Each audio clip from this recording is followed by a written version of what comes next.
Happy Thursday. Wow, this week is going by very quickly. Okay.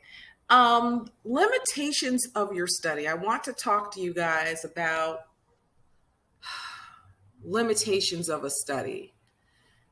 When you're conducting your work, your scholarly projects, your research, and you discover that what you intended to show or what you intended to answer in terms of your research question has limitations. Okay, the interpretation of your statistical output has limitations. Okay. Here are a few scenarios to this. Unequal group comparisons. I've seen this a lot. I'm only going to give you one example of this. Say someone gives you a secondary file, right? Because let's face it, some of these programs, you're allowed to use secondary files. Secondary files are files that have already been collected, whether it was collected by your mentor or it was collected by some other source, and the file's given to you. And there's an assumption with that. And it's nothing negative against the mentor or wherever you got it from. But the assumption is that the file is fine and there's nothing wrong with it, right? That all is well and you're going to be able to do whatever method you're trying to do, and there's not going to be a roadblock. You may get in there and find out that the population that you're interested in studying is underrepresented. So you may have, for example, in terms of race, you may be focused on studying Asian race and discover that there's only 2 people in there that are Asian, right? So that becomes a problem when you try to do, for example, an ANOVA. You only have 2 people in a group compared to, say, a group that has 300, right? Sure, the program might run, but just because something runs, it doesn't mean that it's right. You know what I mean? Like, just because something runs, if you actually step back and conceptualize what you're doing and why, maybe that's not a good idea to do that. Do you know what I mean? But I digress. I keep doing this. Okay. Let's look at the next one. Fail to factor in confounding. This speaks towards generalizations a little bit. Generalizations, I think there's like a limitation section to your manuscripts, basically, and in your proposals. There's a limitation section where you're supposed to anticipate what could go wrong during this process. You may come up with statistical models that have not considered every aspect, every single factor that could influence the dependent, right? Or you may not have factored in how the independents are relating to each other. So, like I said in previous videos, sometimes it's not a good idea to think, oh, I ran it, and therefore I could just report it and then go about my business. Sometimes it's not a good idea to do that. Now, there are exceptions to this rule. Say you're in a situation like, let's face it, we were in the pandemic for a while now, right? Pandemic affected everything. It affected projects we could do. It affected, people's timelines, etc.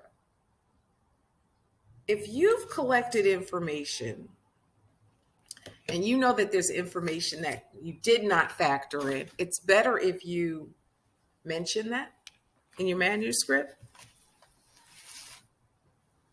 And this is especially especially in the case where maybe you did not get the results that you had anticipated getting, just think about, what could influence those results. For example, socioeconomic factors, maybe you didn't put that in there. You didn't factor that in. And you're not interested in it. You don't have to put in everything that you're interested in, but it's nice to, it's a good thing to acknowledge what wasn't factored in at some point. Failed assumptions of the test. And this one I've spoken about in the previous videos, where you're running a test and you think it's all good and you did not test the assumptions.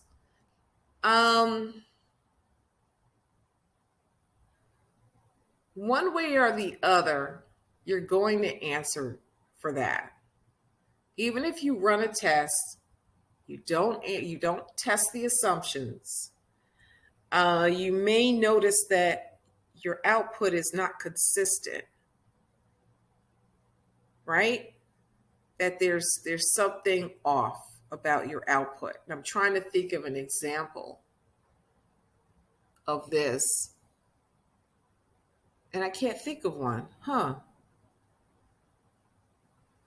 make another video if I think of one.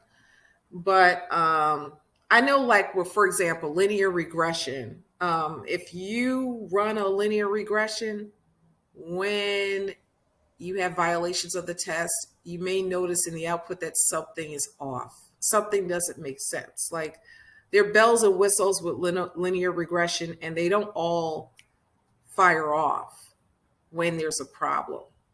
Okay? So look out for that. Sampling method bias. And this one, and this has to do with the pandemic again. We've been thrown all over the place in terms of this pandemic, and sampling is an issue. There are facilities that won't allow you to collect the data directly in person. There are facilities that, for one reason or the other, they don't want you to collect the data from their facility. Whatever. Not whatever, but, it happens.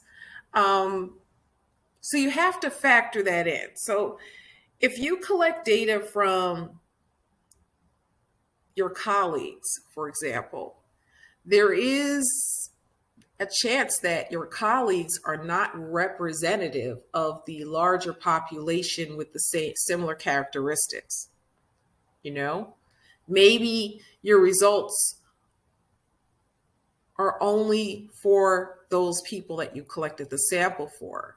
But if you were to run this again, this research study again on a different sample, maybe you'll get different results. Maybe that particular facility has a uniqueness that can't be translated to the larger population. You have to think about these things. Okay, so, this is not just about knowing what tests to run. You have to know stuff beyond that. You have to take a moment and think, SPSS ran or SAS ran for me, but should I be doing this? You know what I mean? So it requires some savvy, it requires some experience, but it is helpful to, especially if you're going to be a published author later on, to really think about what you're doing in your field. Okay, so these are just a few thoughts that I had this morning I thought I would share with you. Have a happy Thursday.